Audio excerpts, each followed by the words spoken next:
बहू के माता पिता तो होते ही हैं अपमानित होने के लिए। सुन अवंतिका, लड़की वालों ने तो दरवाजे पर नाक कटवा कर रख दी। क्यों, ऐसा क्या कर दिया मेरे समधी समधन ने चाची जी? अवंतिका जी ने मोबाइल में आंखें गड़ाए हुए अपनी चचिया सास से कहा। दरवाजे पर जो पुरुषों की मिलनी हुई थी वो लिफाफे में 100-100 रुपये थे, और जो हम लोगों के कपड़े वगैरह आए थे वो तो कोई काम वाली को भी नहीं देता। तुमने तो लड़की की माँ होते हुए भी सब कुछ कितना अच्छा लिया दिया, लेकिन उन्होंने लड़की वाले होते हुए भी हमारी इज्जत नहीं रखी, हर जगह बेइज्जती की।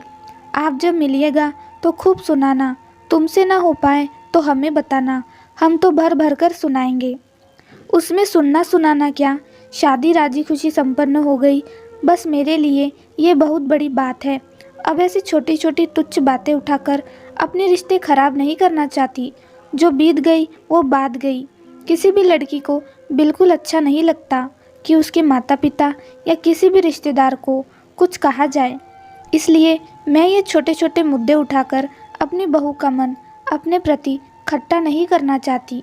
अवंतिका जी को याद आया जब वो शादी होकर आई थी, छोटी छोटी बातें निकाल निकाल कर उसे हर कोई रिश्तेदार, सासू माँ की सहेलियाँ सब सुनाकर चली जाती और वो चुपचाप आंखों में आंसू लिए सुनती रहती।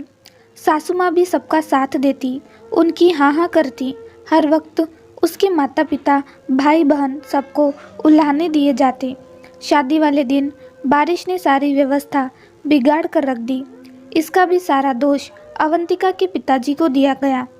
रिश्तेदारों ने खोज खोज कर दोष निकाले, जो अच्छा था उसे भी बड़ा चढ़ाकर बुरा बताया।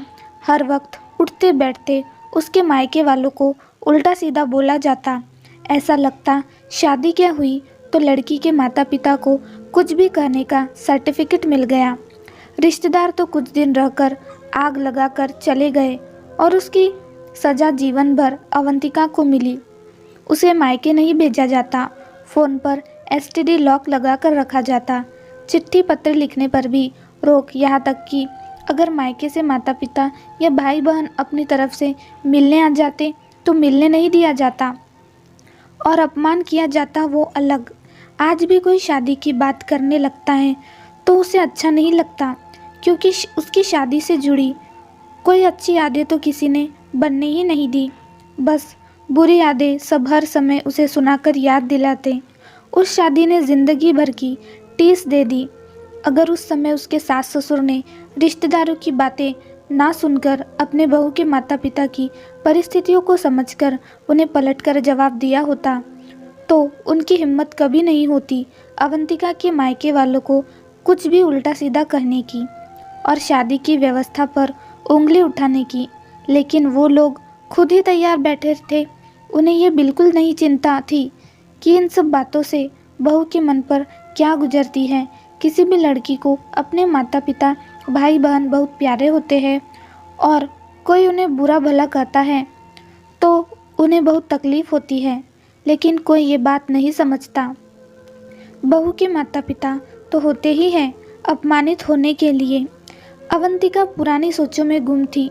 तभी उसके पति माधव ने उससे कहा, अवंतिका, एक ये दिन है और एक वो दिन था।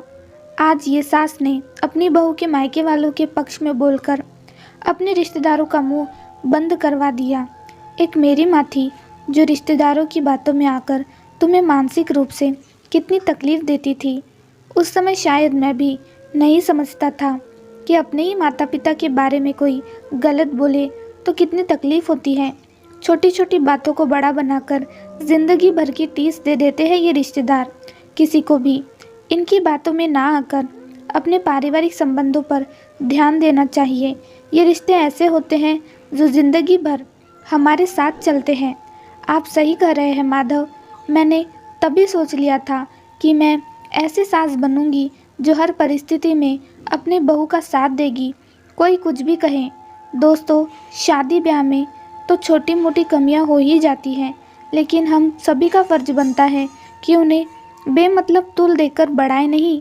इससे हमारे आपसी संबंध तो खराब होते ही हैं, लेकिन बहू के मन में भी ससुराल की खराब छवि बैठ जाती है। पहले ऐसा ही होता था। जरा जरा सी कमी को लेकर हर कोई आता जाता बहू को सुनाकर निकल जाता। लेकिन आज माहौल बदल चुका है। सब मिलकर आपसी सहयोग करते हैं और शादी जैसे पवित्र दिन को यादगार बना देते हैं। कहानी कैसे लगी हमें ज़रूर बताएं दोस्तों। चैनल पर नए हैं तो लाइक शेयर सब्सक्राइब ज़रूर करें। धन्यवाद।